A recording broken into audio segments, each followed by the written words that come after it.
बारे में बता दें वर्गमूल होता क्या है।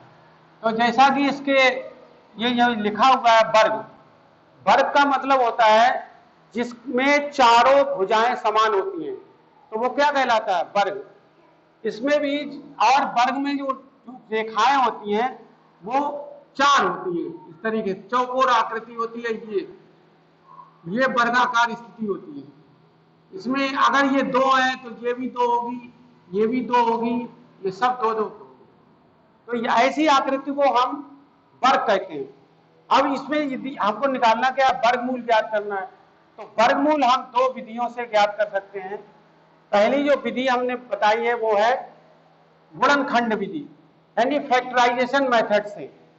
तो जैसे हम एग्जांपल ले रहे हैं 625 का निकालना है, यानी 625 का वर्गमूल निकालना है, तो हम पहले इसके फैक्टर करेंगे, कितने फैक्टर होते हैं। जैसे ये संख्या हमारी 625, तो ये जो नंबर हमारा है वो ऑड नंबर है। ऑड का मतलब होता है विषम संख्या है, तो हम इसको विषम संख्या से ही काटेंगे। तो जैसे ये 5 से कट रहा है तो 5 बन जा 5, और यहां पर 1 बचा तो 5 2 जा 10 हो गया। फिर ये 5 5 जा 25। फिर इसके बाद ये 5 से, जब तक ये 5 से कटे काटते रहेंगे, तो यहां पर आके ये 5 से पूरा कट गया, ये 1 आ गया। अब देखिए यहां पर ये 5 और ये 5, तो कितने जोड़े बने, 2 जोड़े बने। इन 2 जोड़ों में से हम 5 को एक बार उठा लेंगे, इसमें से एक उठा लेंगे और दोनों का मल्टीप्लाई कर देंगे, 5 5 जा 25। तो ये फैक्टर मेथड से हमने जो इसका आंसर निकाला है वो 25 आएगा, यानी इसका वर्गमूल 25 आएगा। इसी तरीके से हम ये जो हमारा होता है वो डिवीजन मेथड से निकाला जाता है। डिवीजन मेथड में क्या होता है, भाग विधि में हम जोड़े बनाते हैं, और जोड़ों को हम क्या करेंगे, पीछे से बनाएंगे, ये यहां से। तो जैसे ये 25 का एक जोड़ा बन रहा है तो बना लिया, 6 का नहीं बना, सिंगल कर लिया इसको। अब ऐसी संख्या से इसे डिवाइड करो कि 6 से ज्यादा ना हो, तो 2 का 2 में मल्टीप्लाई करते हैं तो कितना हो जाता है 4, 3 का 3 में करते हैं तो 9 हो जाता है। तो इसका मतलब ये 2 से जाएगा, तो 2 से हमने किया 2 2 जा 4, 4 को यहाँ लिख दिया, और ये वाला 2 यहाँ है, और इन दोनों 2 जो लिखे हुए हैं इनको दोनों को प्लस कर देंगे, 2 और 2 4, यहाँ पे लिखें थोड़ा हटा के, ठीक है। अब नेक्स्ट यहाँ इसको माइनस कर लेंगे, 6 में से 4 गया 2, ऐसे इसको 25 को पूरा उतार लेंगे, क्योंकि वर्गमूल में पूरा जोड़ा नीचे उतारा जाता है। ऐसा नहीं है जैसे डिवीजन में एक एक नंबर उतारते हैं, ऐसा नहीं है, इसमें होता है तो पूरा जो इसका पेयर है वो उतार लेंगे। उतारने के बाद फिर इसको हम जोड़ेंगे तो 4 हो जाएगा। अब यहाँ देखिए 4 का डिवाइड 22 में करते हैं तो 5 टाइम जा रहा है, 5 टाइम जा रहा है, तो वो 5 यहाँ लिखेंगे और 5 से इसको मल्टीप्लाई करेंगे।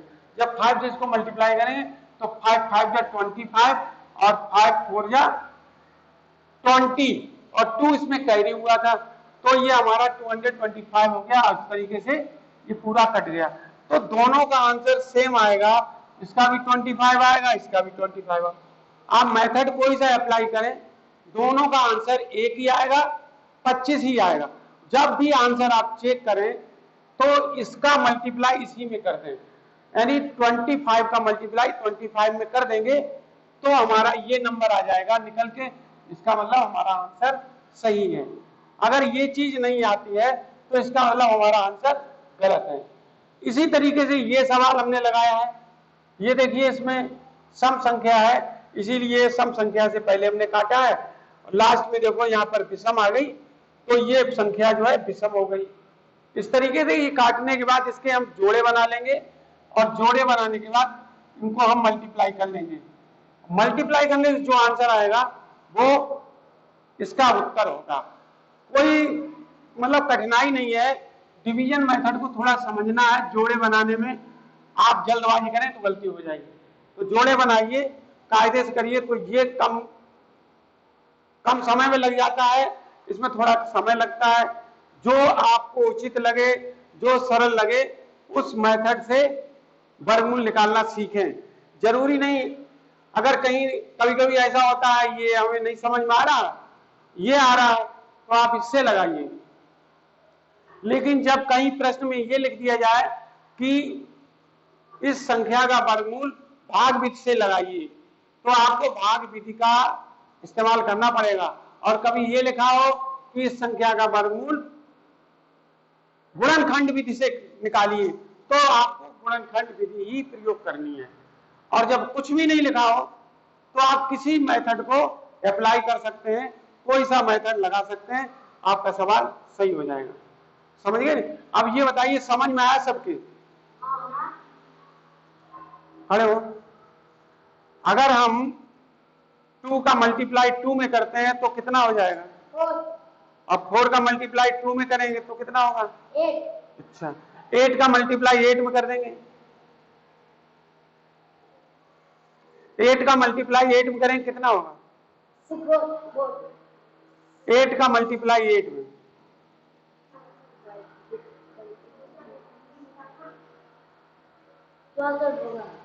तो इतनी देर लगती है?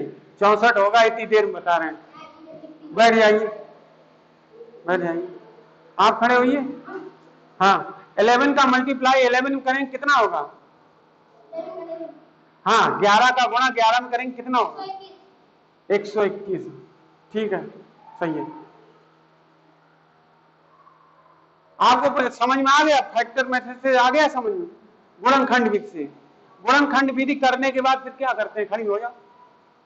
जैसे हमने ये गुणनखंड विधि से लगाया, अब इन नंबर्स का क्या करेंगे बताइए?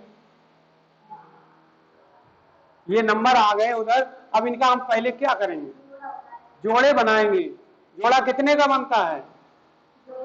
2-2 का जोड़ा बनता है। तो 2-2 के जोड़े बनाएंगे और हर जोड़े में से कितनी संख्या ली जाएंगी?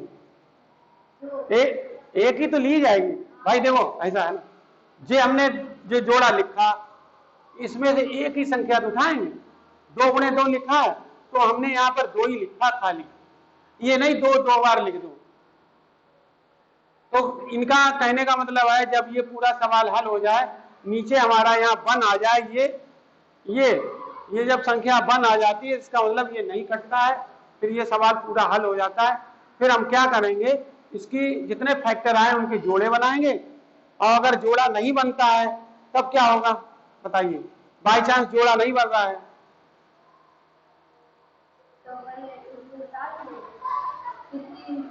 नहीं, जोड़ा बन नहीं रहा है तो वर्गमूल कैसे निकालो? निकलेगा ही नहीं फिर भाई। ये चीज क्लियर करिए दिमाग में, जिस संख्या का वर्गमूल निकालिए उसका जोड़ा बनना जरूरी है, अगर नहीं बन रहा है तो वर्गमूल नहीं निकलेगा। फिर वो और तरीका लगाने वाले पॉइंट में निकलेगा जाके, वो हमने पॉइंट वाला अभी तो बताया नहीं। सीधी सी बात, अभी आपके सादा है तो इसमें आप देखिए जोड़ा जरूर बनेगा। ठीक है, बैठ। अब समझ में आ गया? आप अगर कहीं समझ में नहीं आया दोबारा पूछ लीजिए इसको। ठीक है, कट कर दीजिए।